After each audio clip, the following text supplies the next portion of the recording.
Okay, this is for Kevin Callahan. It's December 2nd, 2019, 7:25 p.m. This is Dennis Clark, PGA Master Professional, reviewing Kevin's lesson for the first day of my golf school. Kevin, I'm going to point a few things out to you here. As I said, your posture is pretty good. I did make a grip change for you. And the reason for the grip change will become more obvious as we go along here. But I like the way you're set up at it.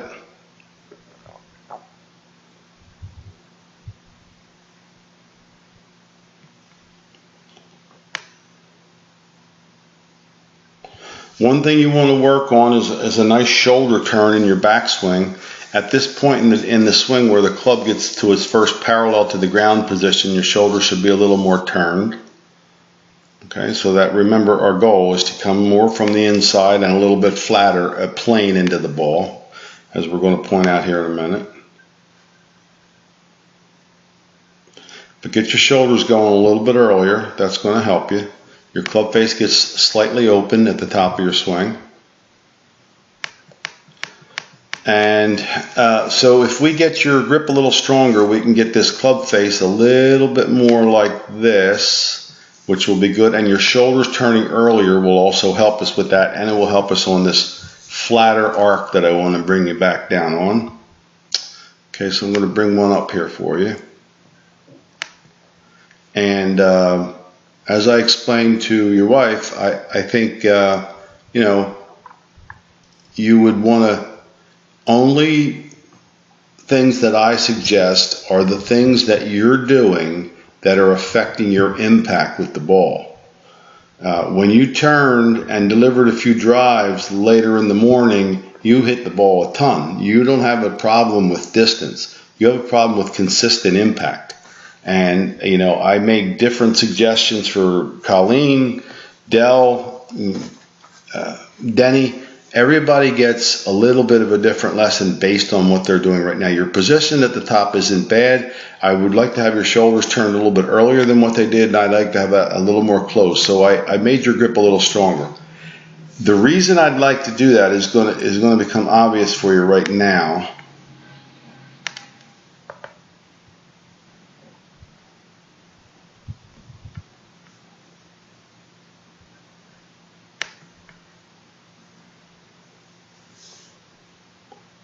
You're over the top, and you're too vertical coming down. That takes a slightly open face and makes it really open. Okay, so let's show you our model and give you a good look at what we'd like you to do. I'm going to draw the same line that I drew for you, which is the butt of the club down to the ball, effectively your dynamic plane, so to speak. And I'm going to bring him down to about where you are. Okay, so here's his club on this side of the line and on a 47-degree angle. And here's your club on this side of the line on a 65-degree angle. So you're about 20 degrees more steep. The ideal position for you to come into the ball would be right through the bicep or right through the right elbow. Now you're not going to get there, okay, because you've been playing golf a long time and you're not trying to play golf professionally, understood. But every little bit helps. Every little bit that you can get more inside and a little bit flatter is going to help make this a little bit squarer. That's our goal, in a nutshell. So I want to bring you down. I want you to get an image or a feeling of much more sidearm with your delivery, right? Like skipping a stone across a pond. You see how he almost feels like he's pitching the ball sidearm here. It's a look that you can see if you look at it a couple times. It's really a much what we call flatter delivery. This is an upright delivery, and as I said to you in your review, What you have to do now is kind of bail out of it, raise your hands, and you hit the ball right off the toe of the club. There's your impact. And that's a major power outage for you. Your toe hits, your loss of distance on any given shot is not lack of speed. You have plenty of speed in your golf swing. It's hitting off the toe. It's just like for the opposite reason, your friend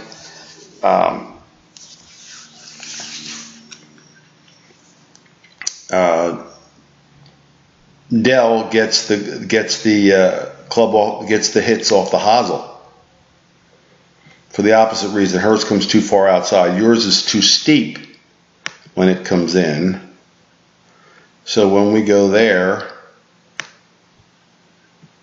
and we go there, you can see the difference. This is where I'm trying to make you a little more consistent with your impact.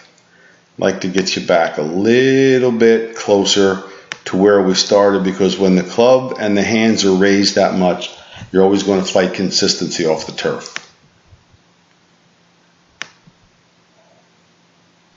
Okay, and of course that's coming up. Of course that's pulling up out of it. You're not picking up your head. You're still looking directly down at the ball, but you are raising your center here. Your center of mass is raised quite a bit from there up to there. You can see the handle going up, the club more vertical, and that's a result of having come down on too steep of a plane.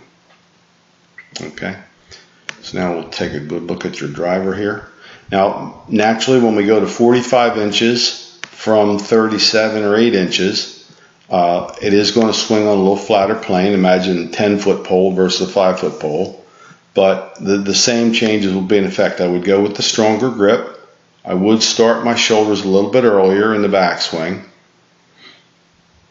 And when we come down, I really want you to feel like you're keeping that elbow in and that we're really coming sidearm and from the inside. Now you'll notice on the driver, and this is quite common too, you are not as over the top, but you're still over the top and too steep. So we want you to feel, Kevin, like your hands drop back here in your pocket. That's going to be our goal for the week, is to get your hands to drop a little bit more behind you.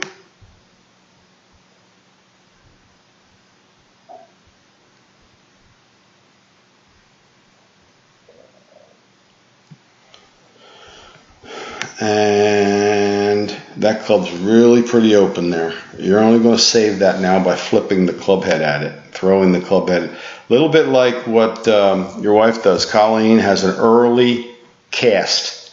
She casts the club at the ball because the club gets very open for her. So when we get into a position where it's difficult to get the impact, we'll make up a position on the way down. You know, eye-hand skilled people, coordinated people do that. And that's kind of what you're looking at right there. That's a lot. That's a lot of movement to be consistent with your driver. So your hands are up here, your club's there.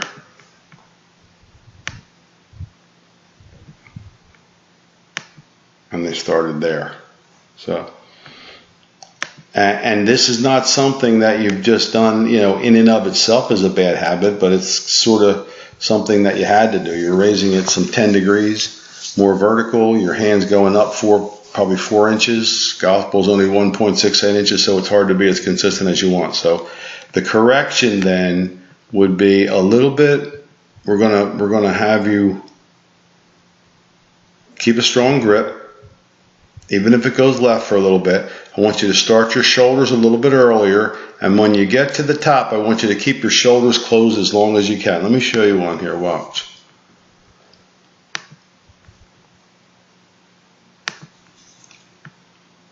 When he comes down, I want you to look how far down his arms are, and his back is still turned to the target. That's how you get inside, Kevin.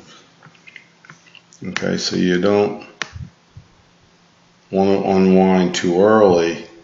See, when your hands are about as low as his are in the downswing, not only are they out too far, but your shoulders have already spun wide open. It's the most disciplined second in all of sports is to keep your shoulders closed a little bit longer so that you can come from the inside. And this is the way you do it. His arms are all the way down there and he still has some shoulders closed. So if you spin out from the top, we call it, you're always going to be over the top and too steep. So 2 goals for the week: to get you more inside on your path and to get your plane a little bit flatter, a little bit more like this. So I want you to feel sidearm delivery and much more from the inside. And we'll pick right up with that tomorrow. And you had a good day, good first day today. By that later part of the morning when we came back to hit a few shots, you had really kept the club much more inside. That promoted a consistent draw for you. I would advise, and this is entirely up to you, I would advise that you keep that strong grip, because I'd love to see the ball go over there for a little while, because that will keep you inside and swinging out this way. The only reason you come over it is because you've lost it that way at times. Okay? So we're going to try to change your ball flight to change your swing, and that's the way it works. You have plenty of speed, good speed for a senior golfer. That's excellent. And you got good movement through the ball too. We've just got to get the path and the plane changed. Okay, we'll see you tomorrow.